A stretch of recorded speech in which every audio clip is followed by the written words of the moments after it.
I think what's important to realize is it's not that somebody is more disciplined. They create an environment for discipline. They create an environment for focus. So I don't force my brain to have to say no to that distraction. I just get rid of it.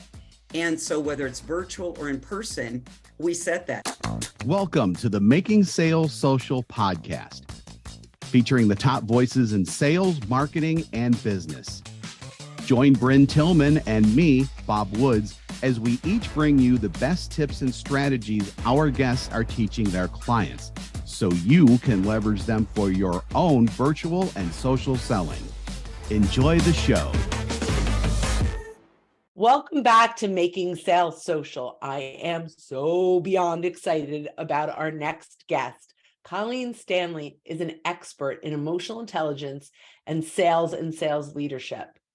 She is such a sales expert around building emotional intelligence for sales teams that it would be a shame not to share her knowledge and her brilliance with our listeners. So Colleen, as an author of 2 books, Emotional Intelligence for Sales Success and Emotional Intelligence for Leadership, for Sales Leadership, I want to welcome you to the show. We're very excited to have you. And I am excited to be here with you, a fellow expert in an area that I'm not as quite of an expert. So thank you for having me as your guest. You know, what you're doing today is absolutely foundational for salespeople. You know, we went through a period of time where in sales, there was sort of like transactional and fast and moving forward. And in today's world where we have so many options at our fingertips, right? We can Google and find 25 of your competitors like that. Having emotional intelligence, I believe, is one of the cornerstones of building those deep relationships and having those clients just stick with you for a very long time. So I am so excited to jump into this. But before we go into those emotional intelligence questions, we ask all our guests, what does making sales social mean to you? Well, this is going to sound like I am sucking up to you, Bryn, but for me, it really is the work you specialize in.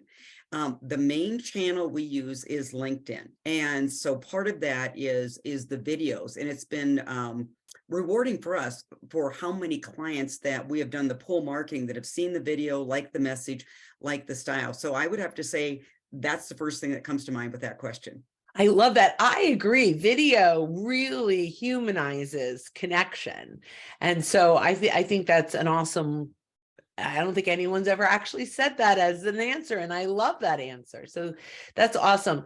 So let's dive into really the cornerstone of what sets you apart from other sales and leadership trainers. It's all about empathy. Why is empathy such an important skill in selling? Influence in holding difficult conversations? Like why is empathy such a cornerstone to that? Well, to frame it all up, empathy is a soft skill that'll bridge the knowing and doing gap, right? And that's where I think people have trouble with wondering, how do these soft skills actually help you make money?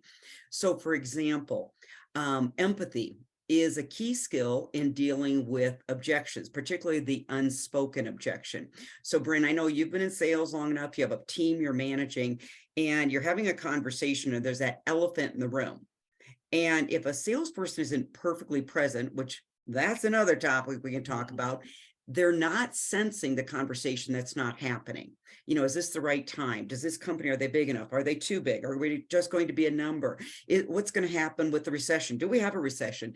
So if a salesperson isn't tuning in to what somebody's thinking or feeling, even when they're not saying what they're thinking or feeling, they miss the meeting after the meeting. And what happens, you end the video call, maybe walk out of the office, they sit around, they go, gosh, really like Bryn and her company, but can they get the job done? So now the real meeting happens and you missed it because you weren't willing to tune in, bring up the elephant and have a discussion around it. So that's one way among many that empathy can make a difference in relationships and closing business. I love that.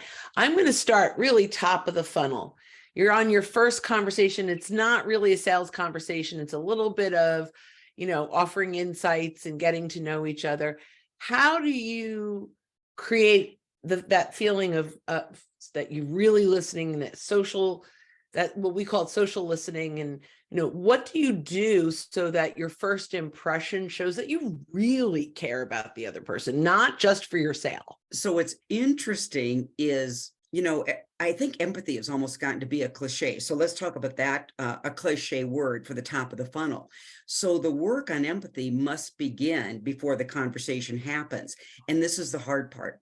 Empathy is a paying attention skill. And what I find is everybody wants to be everywhere where they are. So here's what happens in a really distracted society. And frankly, when I started in sales, you did not have to manage distractions that much. We didn't even have voicemail when I started in sales. It was a wonderful world. Yes, I'm 100 years old, diet and exercise, pay I attention. know, I didn't have email, so I know that. Yeah. And so here's what's happened is that we've lost our ability to focus. We've lost our ability to pay attention. So when we get on that first exploratory call, you cannot recall a habit you've not developed. And I find a lot of people have fallen into this trap of partial attention because they're constantly multitasking. We know it doesn't work, but the habit is you are training yourself to be distracted, partially attentive. And I've been in a couple conversations this past week with friends and experienced this where they're kind of there, but they're kind of not. So I think for the top of the funnel is you've got to work on paying attention, being perfectly present, getting rid of distractions. If you've never been non-distracted for 30 minutes, I doubt if you can pay attention for 30 minutes on an exploratory call, full attention. So I hope that makes sense. Oh, that does make sense. So first there is close down, turn off your phone, kind of get clear with the goal of really let's learn about the person on the other side of the Zoom call or the table if you're back in that realm. Yeah. So I love that. And I have experience. It is kind of funny. Like when I take when my husband and I take our kids out, they're on their phones. I'm like, they're 20, they're not kids. Put the phones down. Like, and they just but there's this technology challenge that everyone really is distracted all the time. I could be coaching someone and I see they're on Zoom and they are down on their phone. I'm like, eye contact. Right. I love that when we conduct training, whether it's virtual or in person, you can see the shaking. So I always have the leader because, good cop, bad cop. I want to come in as the good cop. I'm happy to be the bad cop, but not right away. And they literally know that if we're going to do business with your company, we only work with focused teams. I fired a client last year because they could not get their team to stay off their cell phones during the sales training. And this is during role plays. And so, you practice like you play. That's the old saying there. And so the leader gets on and they'll say, take your phones, move them away. Because I think what's important to realize is it's not that somebody is more disciplined. They create an environment for discipline. They create an environment for focus. So I don't force my brain to have to say no to that distraction. I just get rid of it. And so whether it's virtual or in person, we set that. And in person, it's quite funny because they'll turn their phone over and then I'll smile because I did live in the South for 6 years and I've learned that a smile helps. And they'll say, no, it's off the table. So, but you know what? It doesn't take long for them to recognize that, wow, this makes a difference in how I can take in these new skills and learning. So I love that. And so you're making a conscious decision to focus. Is there any pre-work that you have someone do to create or to help them bridge the knowing and doing gap? I think some of the pre-work, because most people, you have to really do practical exercises to teach emotional intelligence. So like we've got a project coming up next week. It's a longtime client. We are having them do an informal win-loss analysis. What are the trends in winning? What are the trends in losing? And then during the training, I'll take that data and I will point out where you might need more development in a hard selling skill, consultative selling skill. But I also bring in, this is the soft skill that you'll need to bring to the conversation.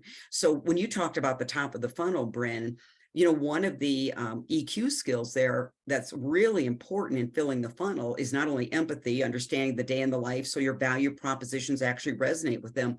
it's delayed gratification. Because we all know you're supposed to consistently prospect every day, okay? Not at the end of the month when you got to hit the quota.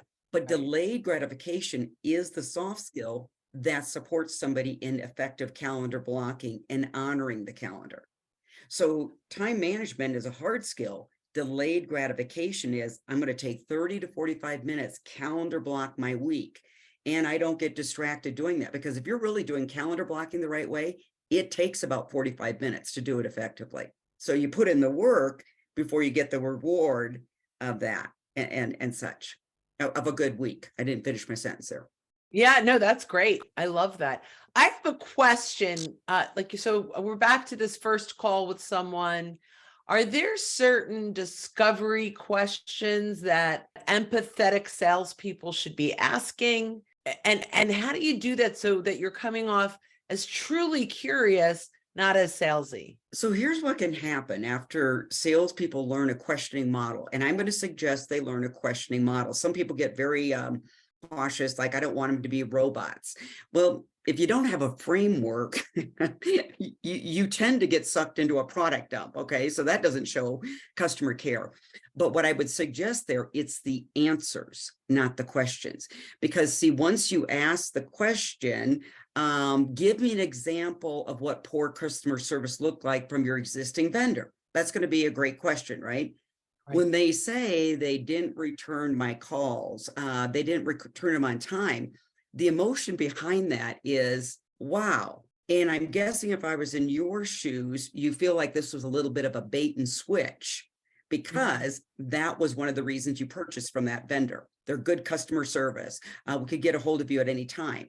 And I don't know if that's quite the right context, but then I would follow up with this. In the right setting, and I'd say, and I bet your biggest question is, anybody you're interviewing to replace that vendor, you wonder if you're going to experience the same bait and switch. See, that's empathy, because what they're thinking, the last time I vetted the vendor, I thought I asked all the right questions. They were likable, they had case studies, and then they didn't show up. So the fact is, when you show up to the call, as nice as they're appearing, they're wondering, are you going to tell me the same stuff and not come through? That's the elephant in the room. So it's the answers to the questions where you really demonstrate empathy. That's great. I don't do that. I'm going to start doing that. I think that's amazing. Often you reiterate what you heard, but the way that you just framed that is not just mirroring it. It's really talking about, like, I get you, right? I love that. I think You just brought up a great point. Paul Coleman, sorry to interrupt you there, because that wasn't a very emotionally intelligent, go. Paul Coleman is the one that, in studying some of his work, really pointed out to me as a student, because I continue to study this, there's a difference between active listening and empathetic listening. Active listening is what you just explained. I paraphrase what you say, or even validate. That must have been frustrating. That's active listening. Empathy is actually saying what they're thinking or feeling, even if they haven't said it. And so that's the piece that you've really got to sit and think, okay, for this person, whatever that problem is, and if it wasn't with an existing vendor, that's how I would bring that up. But yeah, empathetic listening, what are they thinking or feeling? But let's go back. If you never take time to think in your day about another person's life, how things land on you, you can't develop that empathy muscle. So I know when I feel like somebody's kind of dismissed me, partial attention, I don't get offended. I know human beings, but I'm very attentive to how it made me feel, which makes me even more committed to be fully present in every conversation I am. And I don't always do it, but I am working daily on that. I don't think this is something you can ever perfect, right? This is something that you are constantly learning and growing, and every situation Absolutely. is different. Practice it in the grocery store. I realized, and I know it's your right to be on a phone or whatever, but I started thinking, I'm just going to practice this all the time. So in the grocery store, I make eye contact with the clerk, even if they're not real friendly. Sometimes they're having a bad day. But if you can it's amazing how much, if you just have the micro practice sessions, you start seeing how often you're not present, not attentive. So yeah, I'm with you. It's a journey, not a final destination here. As you roll this out with your clients, and I know that you work with both the sales leadership and their team, how important is it for leadership of the company? I mean, everything flows down in almost every company, from the culture, the way we do things. How important is it for the sales leaders to coach to emotional intelligence? Well, the obvious answer, and I'm going to have obviously my perspective, is very important. However, think about this. Most people haven't been even taught the soft skills, or if they had, they're more statements rather than how do you actually apply this, particularly in the sales world. And so for sales leaders, first of all, they need to embrace it. I still have a lot of companies that don't hire me because this is where we specialize. They're more like, we want that hard stuff. We don't believe in that. And that is okay. So for us, when we work with sales managers, usually the first principle we teach is the concept of emotion management. Because, as a mentor of mine told me, when you're stable, you're able. And often the reason salespeople or even sales managers don't execute the right leadership behaviors or selling behaviors is they allow themselves to get emotionally triggered. And when you get emotionally triggered, your reptilian brain starts taking over the conversation. So all of the great sales training you attended, nothing, you can't recall it. And as a sales leader, you're supposed to be empathetic, maybe with assertiveness, but you start falling into telling, you start getting aggressive versus curious. And so emotion management, and then followed by self-awareness, those are the two skills we always start with every company, whether it's sales leadership or sales training. I love the word curious. And, I'm curious. Can you teach true curiosity? Can someone who's not naturally curious become curious? I might be a Pollyanna, but I believe if somebody is really committed, they can learn almost anything. Now, I'm not going to be a neurosurgeon, so let's not have all those comments coming in. But, when I take a look at curiosity, I always unpack what's preventing me from being curious. So that's the question I'm always asking. Why aren't we doing as human beings what we're supposed to be doing, right?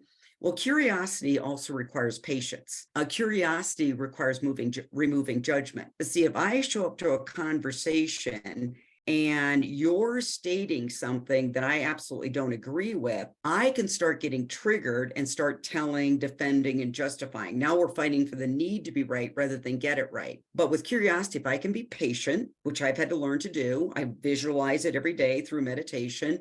And then the perspective is, what's driving that perspective? Now, this could be almost a competitive thing, because if I can understand the perspective, I might be able to persuade the perspective. But see, if I don't understand somebody's story, and I think the new word is what's informing them, well, how can I possibly persuade them or have a conversation or state another perspective? So patience is my first one. And then bringing my head, what's driving that perspective, and asking that question. But that's got to be, get rid of the judgment, but because that one can come up from me, and I can sit there as easy as anyone and say moron, and that would not be a very empathetic state of mind. So yes, yeah, that's interesting.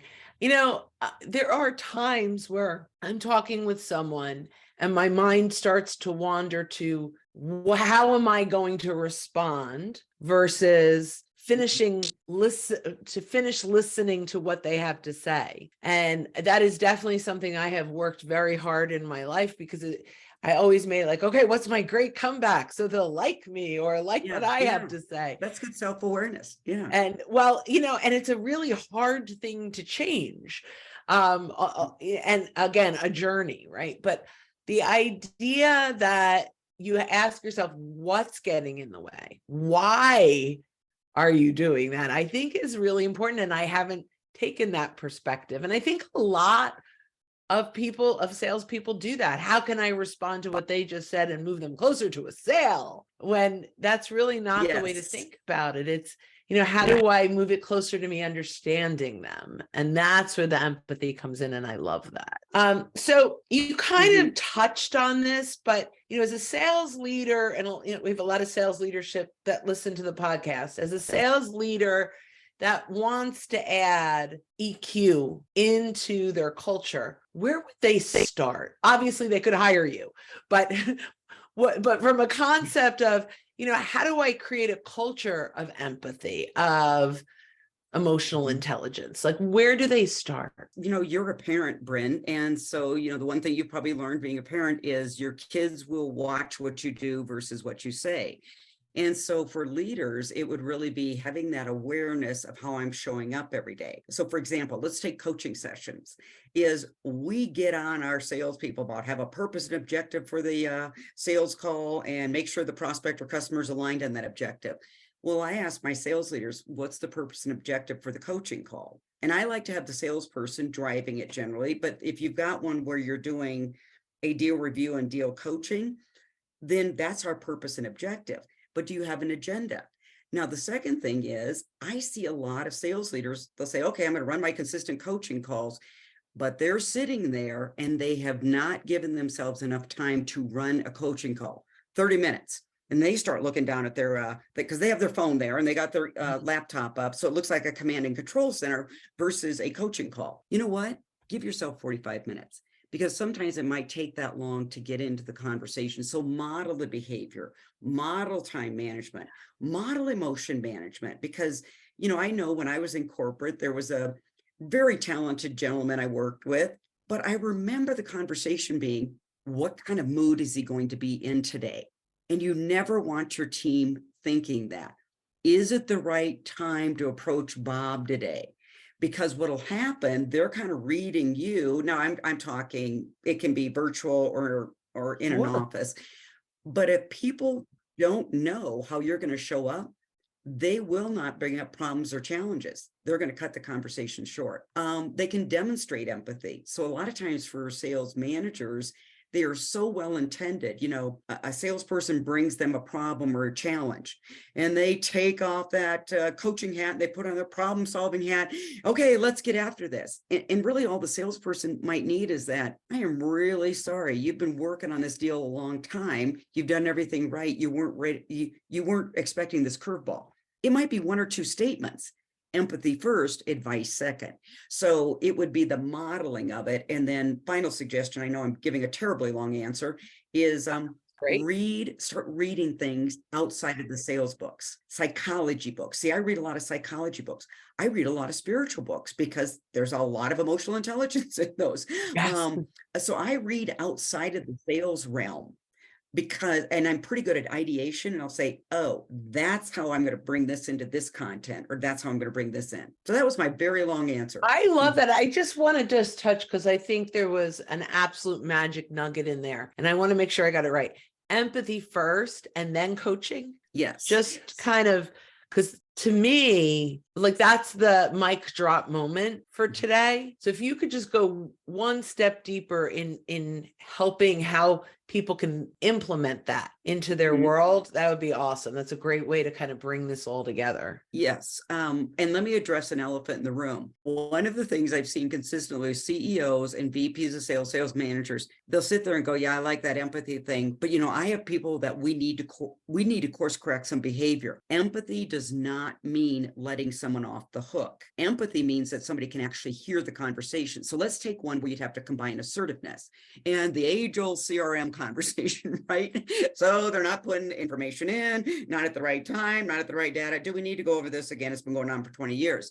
Now, but at this point, it's affecting dramatically sales forecasting. This is the top producer. You would demonstrate empathy and say, and I'll just use the name Bob. Bob, if I were you right now, here's what I'd be thinking. Why am I on your back about CRM? You're hitting your numbers. There's other people on the team that aren't hitting their numbers. You're a consistent producer. So why am I writing you on this? When you say that, that's what Bob is thinking. That's what Betty's thinking. I'm a top producer. Get off my back. Go deal with some of these people that are kind of hit and miss.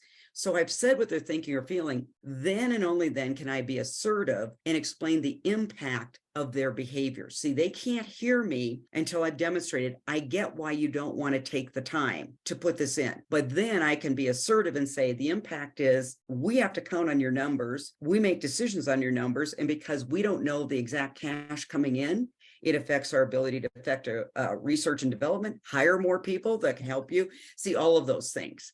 So that's where you'd use empathy and assertiveness, but I'd still start with empathy first. Now, if it's a conversation where you need to get the person out of there, Dr. Henry Cloud, great book for all of your readers to read or listen to, Necessary Endings. And there's just a time where you don't need empathy. You go straight to assertiveness and you start managing this person out. And this is when he says you have a foolish person. Foolish people don't listen to anything you say. Wise people might have a knee-jerk reaction right away, but then they come back to you and they go, Bryn, you're right.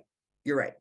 So that's when I would say empathy, assertiveness, and then pure assertiveness, and start the management out. It's such a great insight. And of course, you started with empathy and assertiveness for some time before you lead with assertiveness. So well, you gave it the good try, right? Yeah, you're looking for patterns. And so one of the things I've seen with sales leaders, they are overly responsible people. So it's interesting. They sometimes aren't as assertive. Now, sometimes if they miss the assertiveness, they go highly aggressive, then everybody's in fight or flight.